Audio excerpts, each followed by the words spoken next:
the Stop LAPD Spying Coalition. So before I get into my statement, I had an interesting conversation with my mom this morning, different views on policing, but she said, why do we need body cameras? Shouldn't officers just be honest? Yeah. So, in thinking about the amount of money that we're spending, and the fact that this commission failed to even investigate that the digital in-car video systems were sabotaged in communities of color, and that seemed to not be an issue, and now the Department of Justice is having to take up that issue, which is really shameful. So on January 14th, the Commission held 2 community meetings on the use of body cameras by LAPD. And there was talk by Steve Soboroff that, everybody wanted these body cameras, including Councilmember Englander, the Los Angeles Police Protective League, the ACLU, and was very surprised how everyone supported this. But the reality was much different than what President Soboroff said. And when the community did have a chance to see, community feedback, the question to the community attendants was not whether people in Los Angeles agree or disagree on the use of body cameras by LAPD. Instead, what became very apparent was the use of body cameras was a foregone conclusion. So this commission already decided, and there was very organized community members there who actually have worked with families who have lost loved ones by police violence, and that was not the top of the list of what they wanted or what they needed.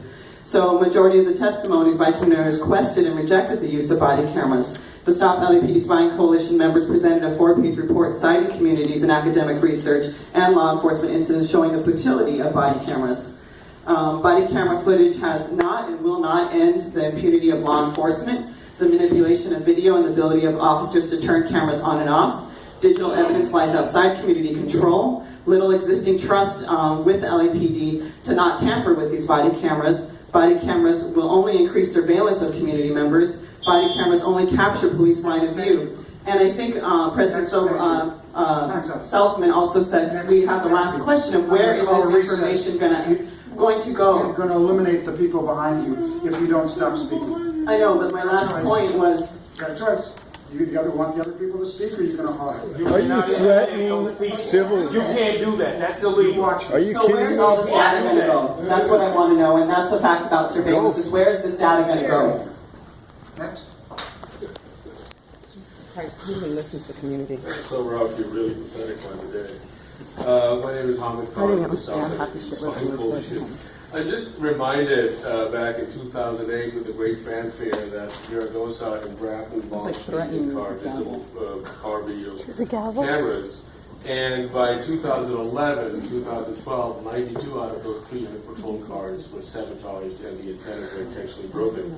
You have a constitutional representative, and I think it's more of a rather grand deception. I mean, this should be called the deception games. Because when you cut through the lingo, when you cut through the language, what we are seeing is exactly the repeat. I mean, some of us, if we were not here, then of course, just one can say that it's all rhetorical, but having been an eyewitness, and having been there when the in-car video cameras were launched, I mean, with a lot of hoopla that the Christopher Commission had come out with a report and wanted to do that. So, in essence, we're just seeing history repeat itself. The same thing happening. Then where the communities are speaking out, when the communities, the Stop LAPD Spying Coalition has given you a 45-page report, a thoroughly investigative report from the bottom up.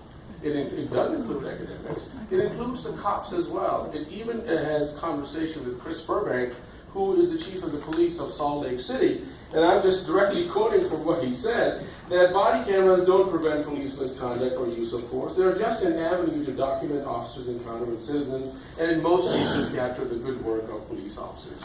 So in essence, this deception is continuing on. And we'll be here 3 years from now. We'll be here 4 years from now. But what's going to happen is that more people are going to be killed by this murderous organization. More people are going to be injured. More people are going to be harassed. More manipulation is going to happen. And this whole facade and the silver bullet, narrative is going to continue. But thank you for the deception, and thank you for just this very, almost like a sad and a disappointing and a pathetic exchange that we just saw. Next. Yeah.